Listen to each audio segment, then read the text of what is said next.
जंगल में हर पंछी अपना पेट पालने के लिए कुछ ना कुछ काम करता है। वैसे ही कालू कौवे ने भी बहुत बड़ा होटल चालू किया है। अब देखते हैं उसका होटल चलता है या नहीं। कालू के होटल में 10 कमरे हैं। वो उस होटल को बहुत ही बड़ा बनाना चाहता था, पर कौवे का बैड लक, उसका होटल ही नहीं चल रहा था। वो अपने टेबल पर अपने कस्टमर्स की राह देख रहा था, पर ऐसे ही दिन गुजरते गए, एक भी कस्टमर नहीं आया। इस वजह से कालू बहुत नाराज था। तभी लाडो चिड़िया कालू कौवे के पास आ जाती है। कालू भैया, क्या हो गया? आप इतने उदास क्यों दिख रहे हो? कुछ नहीं लाडो, तुम्हें तो सब पता है। मैंने मेरी पूरी जमा पूंजी इस होटल के लिए लगा दी, पर यह होटल नहीं चल रहा। जब से मैंने इसे शुरू किया है, तब से एक भी ग्राहक नहीं आया। कालू की परेशानी देखते हुए लाडो चिड़िया सोच विचार करने लगी। तभी लाडो चिड़िया के मन में एक तरकीब आई। कालू भैया, क्यों ना हम एक उपाय करें?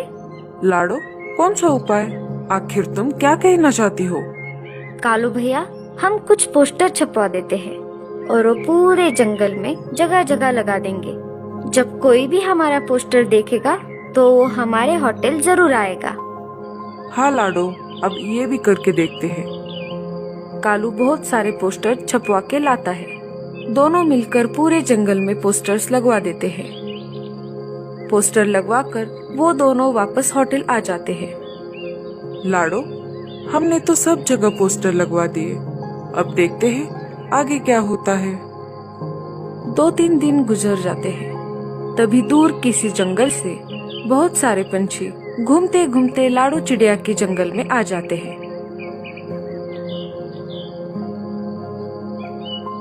उसमें से एक पंछी बोलता है, अरे, हम एक कौन से जंगल में आ गए? हमें रहने के लिए यहाँ पे जगह है या नहीं? तभी उनमें से एक पंछी बोलता है, भैया वो देखो, वहाँ पे कुछ पोस्टर लगा है। मुझे लगता है वो एक होटल का पोस्टर है। अरे हाँ, चलो हम वहीं पर जाते हैं।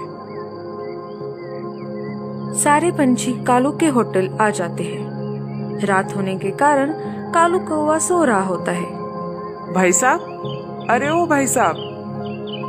कालू अचानक जाग जाता है। हाँ जी बोलिए, मैं आपकी क्या सहायता कर सकता हूँ?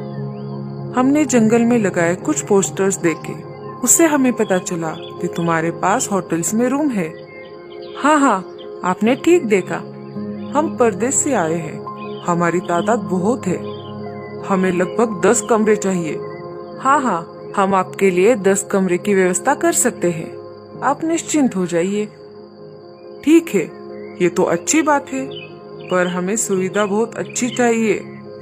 समय पर खाना, पानी, सोने के लिए अच्छे बिस्तर, बाथरूम्स की व्यवस्था सब होनी चाहिए। हाँ, आप पहले कमरे देख लीजिए, फिर आपका यहाँ रहने का निर्णय लीजिए।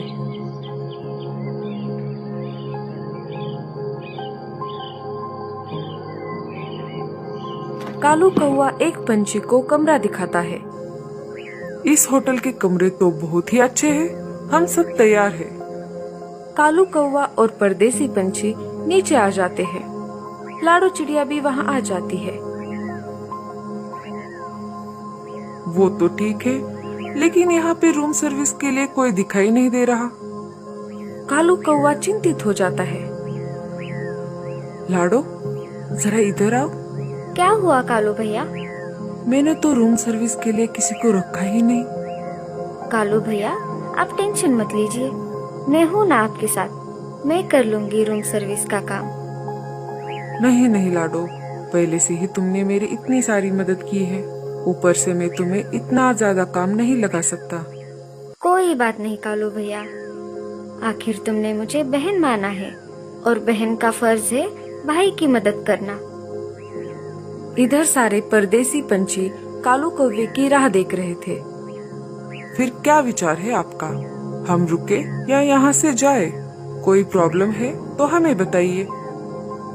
कालू कौवा कुछ नहीं बोलता।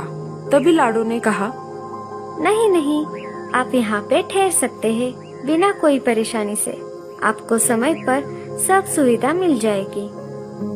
ठीक है, पर तुम्हारे होटल का किराया कितना है वो हम अभी चुकता करेंगे, क्योंकि हमें सुबह सुबह जल्दी आगे बढ़ना होगा। एक कमरे का किराया, एक अनाज की बोनी। यहाँ पर तो हमारे जंगल से भी सब सस्ता है। ये लो 10 कमरे के 10 बोनी। ये लीजिए सर, कमरे की चाबियाँ। 1 नंबर से 10 तक कमरे हैं।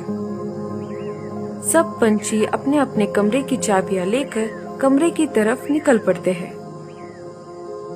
लाडो, हमने तो कमरे दे दिए, पर क्या हम ये जिम्मेदारी निभा पाएंगे? हाँ कालू भैया, आप चिंता मत कीजिए, मैं हूँ ना आपके साथ। मैं देखती हूँ जाकर किसी को कोई परेशानी तो नहीं।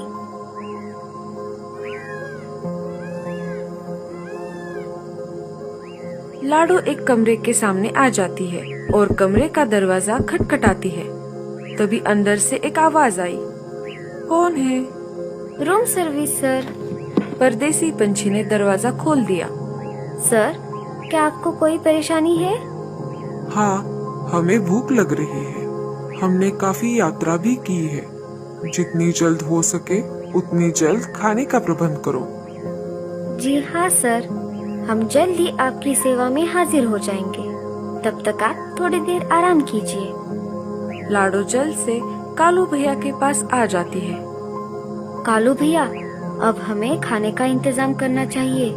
मैं बुलबुल चिड़िया को बुला के लाती हूँ, वो खाना पकाने में काफी माहिर है। लाडो बुलबुल चिड़िया के पास चली जाती है।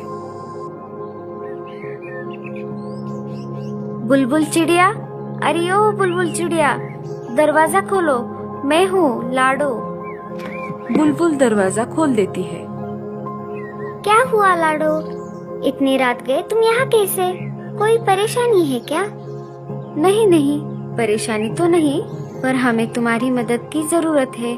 तुम खाना बनाने में माहिर हो, क्या तुम कुछ पकवान हमारे लिए बना सकती हो? कालू भैया के होटल में परदेश से कुछ मेहमान पंछी रहने आए हैं, उन्हें रात का भोजन बना के देना है। कालू भैया तुम्हें नाराज नहीं करेंगे, वो तुम्हें बदले में जरूर कुछ ना कुछ देंगे। नहीं लाडो, मुझे कुछ नहीं चाहिए। ये मेरा फर्ज है कि मैं जितना हो सके उतना पड़ोसियों की मदद करूं। चलो लाडो चिड़िया, मैं अभी चलती हूँ तुम्हारे साथ। दोनों कालू कौवे के पास आ जाती है। बुलबुल चिड़िया, इतनी रात होते हुए भी तुम हमारी मदद करने आई, तुम्हारा बहुत बहुत शुक्रिया। कालू भैया, ये एहसान बाद में चुकाना, पहले मुझे रसोई दिखाओ, वरना मेहमान नाराज हो जाएंगे। लाडो चिड़िया बुलबुल को रसोई दिखाती है। चलो, मैं भी खाना पकाने में मदद कर देती हूँ। दोनों मिलकर खाना पकाने लगते हैं। कालू कौवा उन दोनों का इंतजार कर रहा था। तभी एक परदेसी पंछी वहाँ पर आ जाता है। हमें बहुत भूख लगी है, क्या आप थोड़ा जल्दी नहीं कर सकते? हाँ सर, बस थोड़ी ही देर, भोजन बस तैयार है। तब तक आप हमारे जंगल के मीठे फलों का आनंद ले। चलो, मैं आपको ले चलता हूँ। कालू फलों की टोकरी पंछियों के सामने रख देता है। सब नए फल देखकर बहुत खुश हो जाते हैं। वाह भाई साहब, आपके यहाँ के फल तो दिखने में बहुत ही ज्यादा सुंदर है। हाँ सर, दिखने में भी और खाने में भी। आप जरा चक्कर तो देखिए। परदेसी पंछी सब मिलकर खाने लगते हैं। वाह, मजा ही आ गया इन्हें खाकर तो। जब हम परदेश वापस जाएंगे तो कुछ साथ हम इन्हें लेकर भी जाएंगे। हाँ हाँ जरूर, ये तो हमारे लिए बहुत ही खुशी की बात है। आप थोड़ा रुकिए, मैं अभी जाकर देखता हूँ खाना तैयार है या नहीं। कालू कौवा नीचे आ जाता है। लाडो और बुलबुल खाने को सजा रहे थे। कालू को ये सब देखकर बहुत ही ज्यादा खुशी हुई। कालू भैया, भोजन तैयार है, चलिए हम एक एक कमरे में जाकर भोजन देकर आते हैं। दोनों परोसा हुआ भोजन लेकर एक एक कमरे में गए और सबको भोजन दिया। सबने खूब मिलकर भोजन का आनंद लिया। लाडो, पता नहीं भोजन कैसा बना है, कोई कुछ नहीं बोल रहा। आप चिंता ना करो कालू भैया, सब ठीक है। क्या आपको पता नहीं, बुलबुल खाना बनाने में बहुत ही ज्यादा माहिर है। रात हो गई थी और सारे पंछी भी सो गए। लाडो और कालू रात भर जाग रहे थे। उन्हें परदेसी पंछियों का ख्याल जो रखना था। सूरज बस उगने ही वाला था, तभी एक पंछी वहाँ पर आ जाता है। चलो भाई साहब, अब हम चलते हैं। हमें बहुत दूर जाना है। हमें आपके जंगल के कुछ मीठे मीठे फल दीजिए। बड़े पंछी ने कालू से कहा। हाँ हाँ जरूर। कालू 2-3 टोकरियां फल उन्हें दे देता है। ये लो तुम्हारी बख्शीश। तुम्हारे जैसा होटल हमने कहीं नहीं देखा। हमने आज तक बहुत सफर किया है, पर ऐसी सुविधा हमें कहीं पर नहीं मिली। नहीं नहीं सर, बख्शीश की कोई जरूरत नहीं। आपको हमारी सुविधा अच्छी लगी, इसी में हम बहुत खुश हैं। तुम्हारा अच्छा स्वभाव हमें बहुत पसंद आया। रख लो बख्शीश। ये 20 बोनी अनाज है। अब हम चलते हैं। ठीक है सर, पर मेरी आपसे एक विनती है। अगर आप अगले वर्ष हमारे जंगल आए तब हमारे होटल में ही रुकिएगा। हमारा होटल आपकी सेवा में हाजिर है। हाँ हाँ जरूर। ऐसा कहकर सारे पंछी वहाँ से उड़ जाते हैं। कालू दूर तक उन सारे पंछियों को धन्यवाद दे रहा था। लाडो, ये बस तुम्हारी वजह से हुआ है। अगर तुम मेरी मदद नहीं करती तो ये सब मुमकिन नहीं होता। ये लो, ये तुम रख लो। इसकी क्या जरूरत है कालू भैया? अरे लाडो, जिसने भी जरूरत में हमारी मदद की है उसका एहसान कभी भी रखना नहीं चाहिए। हमें हर एक दूसरे की मदद करती रहनी चाहिए। ये 5 बोनी मैं बुलबुल चिड़िया को दे दूंगा और आज से मैं बुलबुल चिड़िया को हमारे होटल में काम पर भी रख लूंगा। हाँ कालू भैया, आपने तो बहुत अच्छी बात कही, पर मेरा क्या होगा? अब तुम तो इस होटल की मैनेजर हो। कालू कौवा और लाडो चिड़िया बहुत ही ज्यादा खुश थे। आखिर कालू कौवे का होटल जो चल पड़ा था। कैसी लगी आपको हमारी ये कहानी? हमें कमेंट्स में जरूर बताइए।